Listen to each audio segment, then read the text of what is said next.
So my name's Damian. I'm a teacher trainer and author based in the UK. And along with my co-author, Lindsay Warwick, as Richard mentioned, I've written the A2 and A2 plus levels of roadmap. So I'd like to start by talking about journeys. And journeys are a theme that I'm going to come back to as we progress. First of all, learning English is a journey. And the ultimate destination is to be able to speak English fluently and confidently, which, as you can see in the photo, seems to be reaching for something very high. Now, we all have this destination, all students have this destination, but they all come from very different starting points, and they all take very different routes there.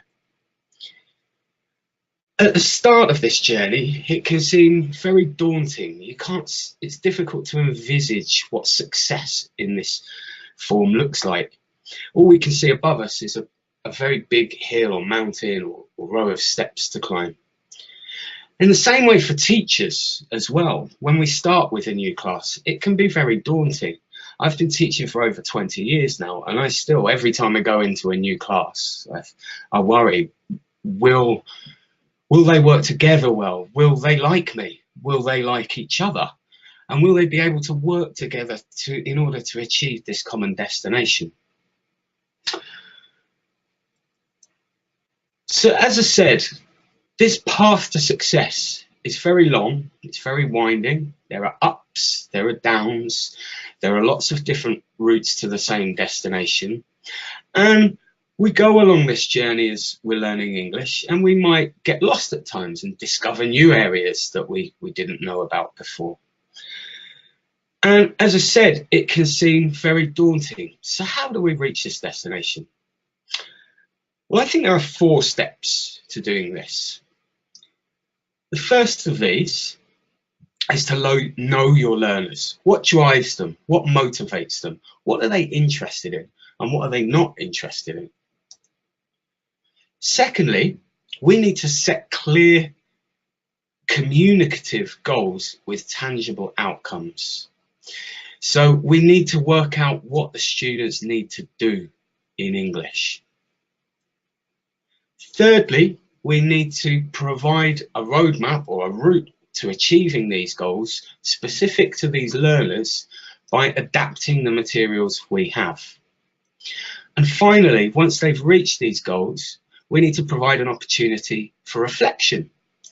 So in the analogy of a journey to the top of a mountain, this is the point where you stand at the top, take heed and enjoy the views around you. So let's look at each of these stages in turn. First of all, getting to know your learners is a key part of what we do, and it's important in order to lay a solid foundation upon which to build a course and lead to success. The sooner we find out about what their different needs are, what their different abilities are, both in terms of language skills and communication skills, what their interests are, what things really get them passionate about speaking, to the point where they forget that they're speaking English. Similarly, what things do they not like and should we avoid with particular class? What are their reasons for learning? So are they learning for work? Are they learning for in order to get some work? Are they learning to move to an English-speaking country, or are they just doing it for fun? And are there any outside influences? So, for example, is their course being paid for by an employer? Or are we teaching teenagers and their parents want them to be there? So the sooner we can find out about all of this and about their current level, the better. When we started Roadmap, we carried out research with potential customers as to kind of what was needed. And this threw up lots and lots of data, but 3 things became clear. Firstly, that students have wildly varying goals. Secondly, that these goals can sometimes be vague. They're not always clear. It may be a case of, I need it for my future. In other respects, they might be clear, but they're very different. And the last thing that came across was that all of the students prioritize speaking. Most students want to be able to speak confidently and fluently. However, while they pretty much all prioritize speaking, other students might want to or need to develop other skills. So they might need to also work on writing skills for an exam, or coping in a meeting where lots of people are speaking English at the same time. So once we've got to know our learners, we need to set clear goals. We need to work out what it is they need to do in English and how we can get them to be able to speak confidently and fluently. So where do we start? Where do we find out what communicative things students need to do in order to achieve this success? So for Roadmap, we very much built the course on the global scale of English, or the GSE. Now, this arose from as an kind of extension or a complement to the Common European Framework of Languages, which came about originally to kind of standardize levels and leveling of different foreign languages in Europe. Now, some of the criticisms of the Common European Framework, which you may share if you've worked with it before, is that some of the goals in it are quite broad, and it can be sometimes difficult to pin these down to specific communicative things students need to do. This is where the global scale of English came in. The primary driving force behind it was motivation. How can we motivate learners by giving them clear, specific goals? And also the other thing with goals in learning English, or in anything in life really, is that it's important to break these down into specific, practical, achievable steps. And this is exactly what the global scale of English does. So we've used this to map out the structure of the book. As I'll show you in a bit more detail in a moment, these clear goals, what students need to do in manageable steps, are what we built all the content around on Roadmap. The other thing worth mentioning about Roadmap is that there are 8 levels from A1 to C1. This is particularly important in helping students progress and reach clear goals, because it means we can break these goals down even further. For example, students at B1 level, we often talk about the intermediate plateau, where when a student starts learning English, their progress is very visible and they can see that they're learning more and more each day. As they come to an intermediate level, and this is something I found myself when learning other languages as well, they need that kind of push to get beyond intermediate level. And what you often find with the traditional 6-book course book structure is that a student who wants to go from B1 to B2, they've got one course that they use, but they often find by the end of that course that they're still not really at B2, so they'll have to do it again, maybe with another book. With Roadmap, we've aimed to eliminate that. So we have these extra levels. So we have B1, B1 plus, B2, and then B2 plus, all with these very clear, manageable steps, these clear goals. So it's our hope then that students will then be able to boost themselves out of the intermediate plateau. So what does the GSE, the global scale of English, look like? So this is the GSE Teacher Toolkit, and it's free and online. I'll give you the address in a minute. And this is what we can use to work out what students need to do at each level. This is exactly what we did when we wrote Roadmap. So we'd start by identifying our level. Here I've used these sliders to select A2 plus. Adult learners, choose the skill of spoken speaking. The other thing to mention is the main units are primarily based around speaking goals, communicative outcomes. More of that in a moment. So you can see we've got adult learners speaking and the scale, which is 36 to 43. The scale of the GSC goes from 10 to 90, which is nice, I think, as well for learners, because with the CFR, the scales are kind of minus 1 point something, and then you'd be coming up to minus 1 point something else. So starting from 10 at the very beginning here, it's just a bit more positive sounding, I think. Okay, so we've selected those, and these are a few of the results that came up. And these are good examples of the communicative goals that we've based each lesson around. So we've got, for example, can ask and talk about very basic symptoms and ailments, cold, flu. Can make and accept offers.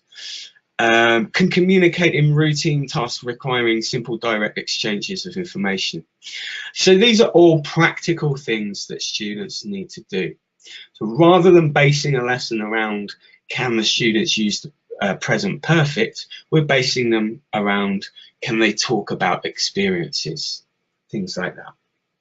Now, the website for this teacher toolkit, it's a very difficult one to remember, but hopefully it's english.com/GSE.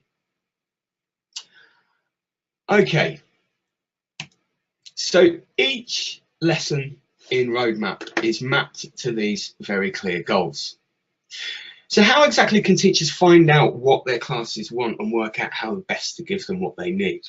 Well, one way you could do this is to, with any book you're using, is in your very first class, ask students to pick 2 or 3 lessons that they most want to look at in the first unit. Try these lessons out over the next 2 sessions with your group and pick up any extra areas that might need further work. Or you could use a more comprehensive diagnostic test. This will give you information about what they need to work on, what they're interested in as well, and what they're not interested in. This allows you to diagnose who they are, what they need, and what the next steps are, where they can go forward. One of the real issues that many learners face in this digital age is, ironically, the fact that they have infinite access to English. Now, I remember my first teaching job, it was back in the early 90s in south of Russia. And access to English was very difficult then. We didn't have the internet. It was early stages of the internet, but it wasn't readily accessible like it is today. And I often found, in fact, that's where I kind of first honed my writing skills, I think. I often found myself having to write all my own materials because there was very little available. Nowadays, the opposite is true. Students are bombarded with English everywhere, on different devices they use, on the TV, even in the street signs and things. And this can all be a bit overwhelming. How do they know what's important? How do they know what to focus on next? How do they know if the things that they're engaging in are appropriate? I remember in early days having students bring in, for example, a song with gangster rap, looking at the lyrics and asking me what they meant, and just looking at them and saying, I can't, this is very inappropriate. That's why we need to map out and set clear goals. They help our learners to see which direction to head in on their journey through the language, and then map out this path to success. And this is what we do in Roadmap. Here's an example from the A2 plus level. It's on unusual states. Although speaking of unusual states, you can see the picture here of an unusual dish. This is called stargazy pie, and it's a fish pie traditionally from the southwest of England. Personally, I don't think it looks very appetizing, but each to his own. So anyway, here at the start of each lesson, the first thing we have is our communicative goal, a clear communicative goal. And this is here describe a special dish, which we've drawn from the GSE. Although we have other things that we work on in the lesson, quantifiers here and adjectives to describe food, these are subordinate to the main goal.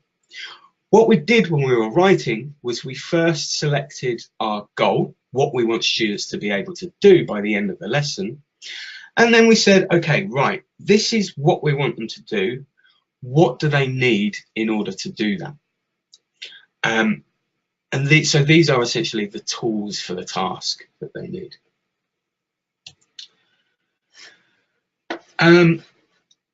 So then we need to adapt our materials. What I mean by this is we've established what learners need, and we've established their interests, who they are. We've established the goals that they need to achieve at this current level. What the materials then do is provide a bridge between these needs and goals. Each lesson in Roadmap is designed to stand alone, but lessons also interlink. So in what we call the main spreads, the main part of the book, one thing we were very conscious of when writing this and we wanted to avoid was this idea of topic fatigue. So for example, you have a whole lesson on jobs, and the students learn jobs, they look at grammar related to it, they do interviews, they might read about unusual jobs, and by the end of the week they're sick of that topic and they want to forget about it completely. So hopefully we've avoided this with Roadmap.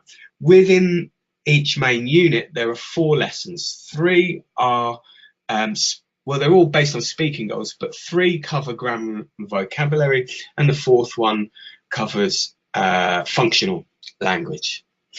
And within each unit, the topics for each lesson are thematically linked, but they're not dependent on each other.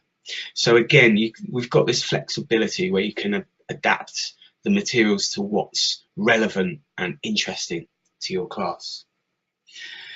So we believe that the structure of this book makes this personalised route easier. What we've actually developed with Roadmap, which is one of the parts I'm most excited about, is a 2-tier route, a fast route and an extended route. So in the fast route, we have the main course lessons, and these are each pegged to a speaking goal, which is in turn pegged to the GSE. And these are kind of what you expect normally from a course book. However, linked to each of these main lessons at the back of the book is what we call a develop your skills lesson.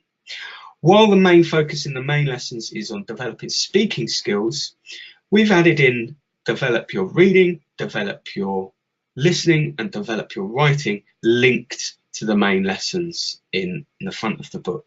So you can basically do the fast route with the main lessons or the extended with extra skills development. Let's look at what this means in a bit more detail. So this is an example of a main lesson at A2 plus level. It was the same one we saw before on unusual tastes. There's our stargazy pie there.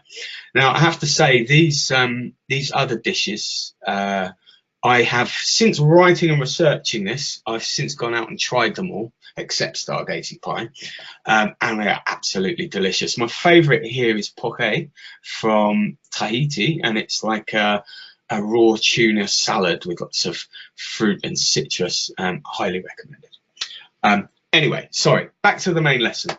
So we've got our speaking goal, our communicative goal at the beginning to describe popular dishes, and that culminates in the end in this speaking task where they describe a dish that they know. Each speaking task has a prepare stage as well, where they're given ideas, they're given a chance to make notes or just think about what they're going to say, whatever works best for them. And there's always a model as well. In this case, the model comes earlier in the lesson, but sometimes we create an extra model if it doesn't appear earlier in the lesson. So this is where they listen to other people doing the task that they're about to do. So they have an idea of what success looks like. Now there are different routes to the material. Here we've got the grammar work, which is introduced inductively. So learners are encouraged to discover the rules for themselves. We've got pronunciation work. Now, the important thing about the pronunciation work as well is it isn't just, for example, let's look at these two sounds and how they're different. The pronunciation work is always integrated into the grammar. It's whatever's most relevant at this level to that grammatical area. So here we're looking at linking, for example, there's a, there isn't, there's a, and so on. And we felt this was integral to talking about quantifiers in English. Once again, as I said, we started with the speaking goal and then looked at what the students need in order to achieve this goal. Well, the obvious choice was here, describing what's in a dish is quantifiers to talk about quantities of ingredients. And also if you're describing a dish, you need to have adjectives to describe it. And here, this constitutes the vocabulary for this. So, what you can do with these lessons, although the topics are different and they're thematically linked, the basic format of the lesson is pretty much the same for each lesson. So it's, once you're familiar with it, it's very easy to kind of lift it up and go, basically.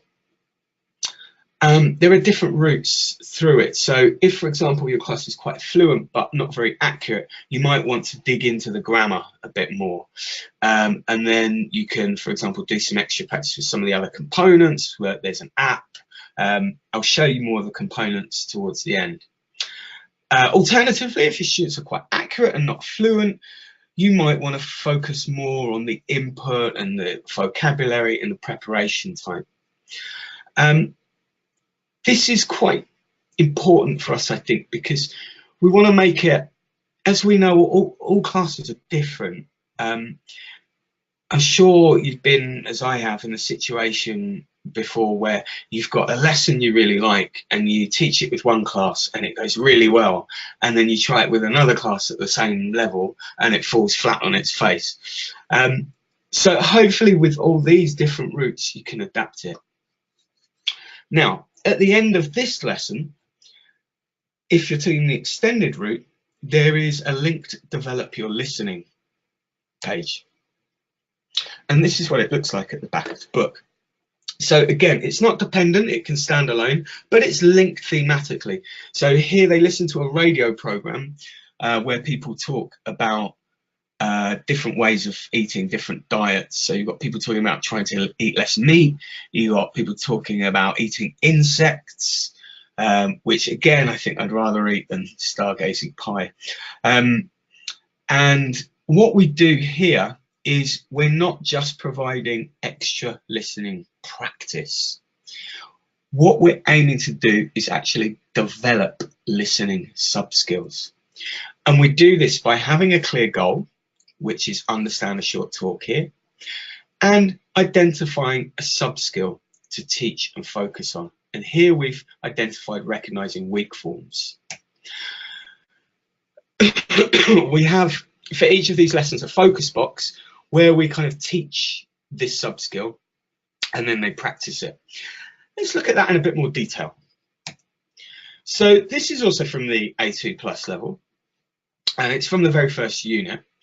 And as you can see from the photos, it's a short talk about greetings from around the world. And from this, we want to aim, what is it we want students to do? So our learning outcome. Here, students will understand a short talk about greetings from around the world. This is 36 on the GSE, which is part of the A2.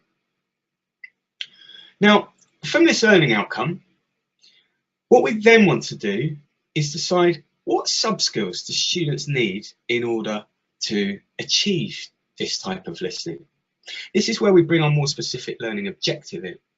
So here we've decided students will be better able to understand the main idea of a talk by using key words. So we want to teach them how to listen for gist. And we're now going to take that a stage even further by teaching them a little practical strategy that they can then use to improve this sub-skill. In this case, it's listening for stressed words. Now, something I often do with students when I want to teach this is I'll take a sentence from a listening text that we're working on, be any sentence really, and say just the stressed words. So in my sentence, it's people, world, greet differently. And then you can ask students, can you get a general idea of what this sentence is? You could ask them to fill in the gaps, which you might want to do at home at the moment. So the gaps here are people around the world greet each other differently. Then what we can do is erase those keywords that we stressed. People around the world greet each other differently. And we're left with around each other. And then we can ask again, can you understand the main idea of the sentence? No, because these aren't the key words. These are the grammatical words which link the keywords together. Now, the great thing about this little trick that we can teach students is that it's easier to hear the stressed words than it is the unstressed words, which means listening becomes easier, which is great. So this is what we've built into this lesson. Now, this lesson starts as a typical kind of skills lesson, receptive skills lesson might do. We've got some pre-teaching vocabulary, some contextualization, and a first gist task. Then we focus on the sub-skill. In this focus box here, we've got, it isn't always necessary to understand every word when you listen. You can use keywords to understand the main idea. And then the excellent bit, it's easy to hear keywords when listening because they're usually stressed. Yay! People around the world greet each other differently. So what we then do is give them a chance to practice this. Now, in this case, we've taken another sentence and we've asked them to underline the keywords and then listen and check. And this gives them some kind of controlled, scaffolded practice before we then give them a chance to apply this. Now, in this lesson, we give them a chance to apply it by listening to the next part of the radio program.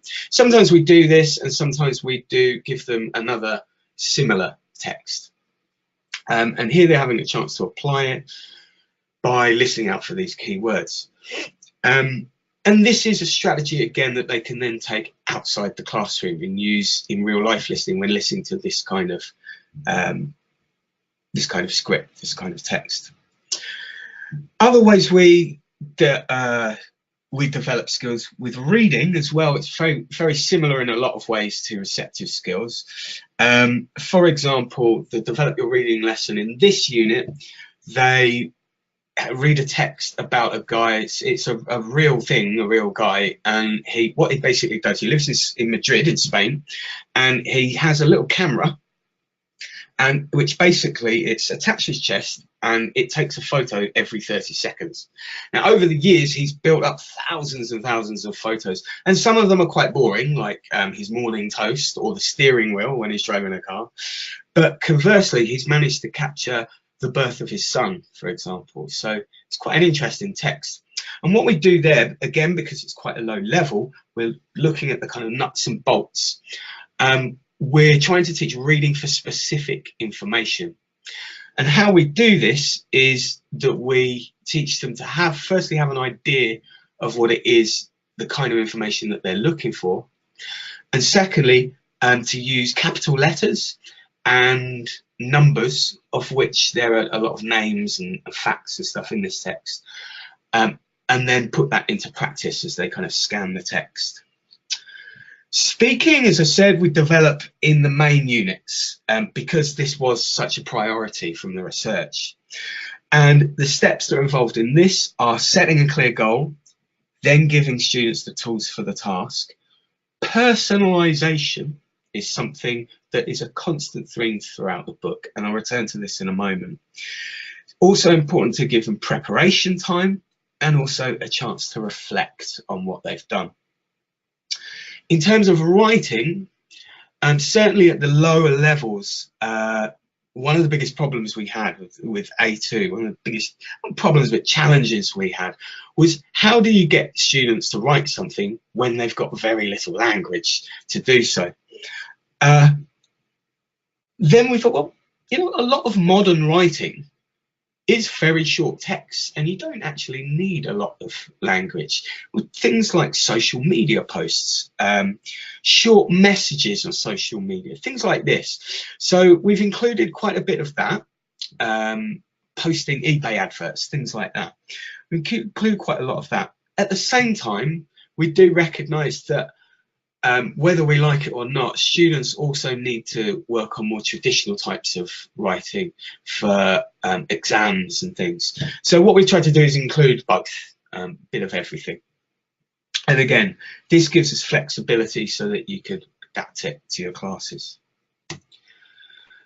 So as we saw before, some learners want to prioritise speaking. So this fast track route will work best. And as you can see here, we've got topics in Unit 1, which are thematically linked, the lifestyles and people, but they're not dependent on each other. So you can pick what's most interesting and relevant to your students.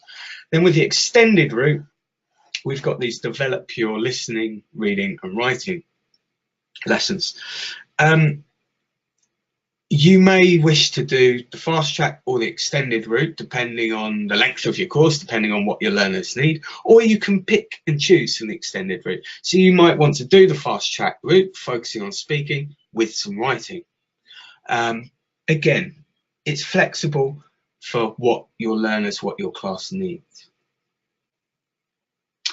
Now, for the fast track lessons, and to some extent the develop your skills lessons, we've tried to include a concept known as backwards planning. What this involves is starting with a tangible outcome, a clear communicative goal, and then designing a lesson that leads towards that. So we ensure that any grammar, vocabulary and pronunciation that we work on feeds into these outcomes. There's also personalization throughout the course. Here are a few examples. So this is from a lesson on the present perfect for experiences. Have you ever? And here's a little bit of practice where we get them to complete the sentences with never and the present perfect form of the verb. This is then followed up by working pairs. Are any of these true for you? So again, I think this really gives the students a chance that once they've scaffolded it, worked on accuracy, they can then apply it in a kind of freer space towards themselves. The next follow-up freer activity is where they write questions and ask in pairs. And here they complete sentences, true for them, share them, and here they play a truth or lie game. Now, I think personalization for students is important, and this is kind of really another one of the backbones that runs throughout the course. I'm a big believer in that if you want students to open up to you, it's worth opening up to them as well. So there are often suggestions in the teacher's book to tell students your answers to something before you ask them to. And I think this creates a nice kind of dynamic, classroom dynamic, and a nice rapport with your class. Similarly, going back one stage, a lot of the information in the course book are things that happen to us writers. They say write about what you know, and we've tried to do this. So for example, if you're using the A2 plus level, one of the develop your listening lessons, there's a listening about a journey someone went on. And that journey was, was me. So around the turn of the millennium, I was living and working in Indonesia, and I was in this big city called Surabaya in the east of Java. And it was a big kind of polluted city, but surrounded by beautiful countryside. So most weekends we'd try and get out of the city and visit somewhere. And one weekend, me and my girlfriend at the time, we hopped on my rusty old motorbike and we drove about 50 miles down to another little town called Malang. Now, the route from Surabaya to Malling had two different routes. One was flat on a modern highway and quite quick. The other was on little windy mountain roads, much slower but much more scenic. So what we did, on going there, we took the fast route. Coming back, we thought, you know, we've got a few hours to kill. Let's take the scenic route and take some photos, that kind of thing. And it was beautiful. We rode on this little motorbike all the way up to the top of this mountain, little winding roads, stopping now and then to enjoy the scenery. It's very beautiful. But then just as we got over the top of the mountain, the sky went, I kid you not, the sky went almost black with rain clouds, and it shaft it down. We got absolutely rained on. And one point was quite scary because we were going down and the road became flooded and I had my brakes on full and we were still moving through what had become a little river. What we hadn't realised is that on the radio the night before they'd actually been warning people not to take that road. Anyway, my rusty old motorbike, it was, I mean, I loved it, but it didn't like water and it didn't like getting wet. And if I left it outside when it rained, I wouldn't be able to start it for a few hours until it dried off. But it was still going, it's still going. I was revving the engine, and then about halfway down, it packed in. And we were in the middle of nowhere, stuck with this broken down motorbike. And we thought, oh my God, what are we going to do? And then from nowhere, these people appeared from a nearby village. And they helped us with the bike, they took us in, they fed us. They let us dry off, they let our bikes dry off, and we actually became good friends and we kept in touch, and we eventually got home safely. So it's towards the end of the book, I think it might even be the last unit, I can't remember off the top of my head, sorry. But there's a listing that's all about that. I've changed the names, obviously. So if you do get to use it, then know that that's what happened to me. Anyway, I digress. So, to sum up so far, we've established who our learners are, we've established where they need to get to, and we've got the material that's flexible enough to get them towards that goal. However, I think there's another important stage in our journey towards success, and that's a reflection stage. And I think reflection covers kind of two areas. In one way, it's about practicing, developing language skills in many different ways, and also in turn reviewing and recycling them. In the second way, reflection involves looking back at these clear, tangible goals that we had and saying, have we achieved them? So at the end of each unit in Roadmap, we have these check and reflect pages, and these provide opportunities for further practice of the grammar and vocabulary. So for example, in exercise 1, it's practicing question formation. In exercise 2, it then gives personalized practice of this. So they practice it again in a different way, and then again they personalize it. And that's the same for all of the grammar and vocabulary of that unit. What we've then got are these reflect sections. So we take the 4 main GSE based goals from each of the lessons in the unit and ask students to rate each one from 1 to 5 as to how confident they are. What we've also got in the teacher's notes at the end of each class are some suggestions for reflection questions that students can discuss in pairs or even on their own. So they're things like, what were the 3 most useful phrases that you learned in this class? How can you use those outside the class, or how can you use those in the future? Things like that. So it really gets them to reflect on what they've achieved and how they can use it going forward. So what we're hoping is we've got these 4 stages. All of these can help students have a real sense of progress, because oftentimes with the intermediate plateau, it might not be so much that the students aren't making progress, it's just that they don't see this. And making this very clear, very tangible, very specific, constantly reviewing it really helps students to track and measure their progress. All of which will lead to success. Ta-da! Okay. Here are the main components. Again, 18+, sorry. So we've got all the usual suspects. We've got the student's book with the different routes through it. We've got the workbook, and we've got the teacher's book. In the teacher's book, there are lots of suggestions throughout for alternative ways for doing things. So there are things for very mixed ability classes, fast finishers, weaker classes, stronger classes. We've also throughout got what we call the grammar, vocabulary and pronunciation checkpoints, and these give a little bit more information on relevant areas that might only be touched on in the book. So for example, if the pronunciation is on linking, the pronunciation checkpoints might go into a bit more detail about things like intrusive w, intrusive y, intrusive r sounds. We've got the photocopyable as part of the teacher's book. We've got 90 of these for each level, 2 for each grammar point and 1 for each vocabulary point covered in each lesson. The first of these grammar ones is more controlled practice with some discussion, and the second one is more communicative, so it might be things like a board game or a mingle activity, something like that. The vocabulary activities are all communicative as well.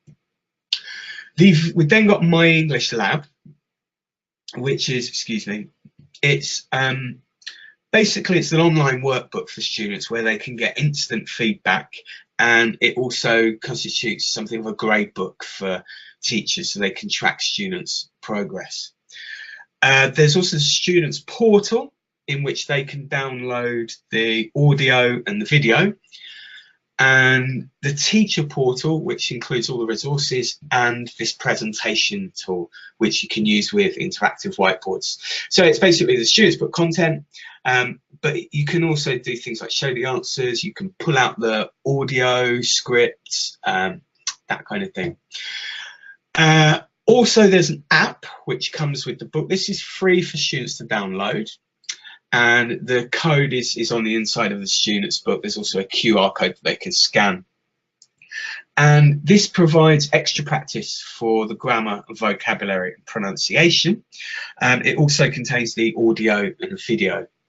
The video that we've got 1 video per unit for each level, and this involves a roadmap reporter who goes out and interviews people and tries things related to the content of the student's book. So for example, there's one where there's a lesson on Tough Mudder-esque obstacle races, and he got sent out to one and got made to do one as well, which is quite interesting, I thought. So all of these resources, there's also it's almost completed, there is a booklet coming with each level which maps the specific content of the course to the new mediation based goals in the Common European Framework. That'll be out soon too. So all of this in the course constitutes this 8-level course that offers clear goals, flexible routes and plenty of personalisation. And that's all from me for today. Thank you.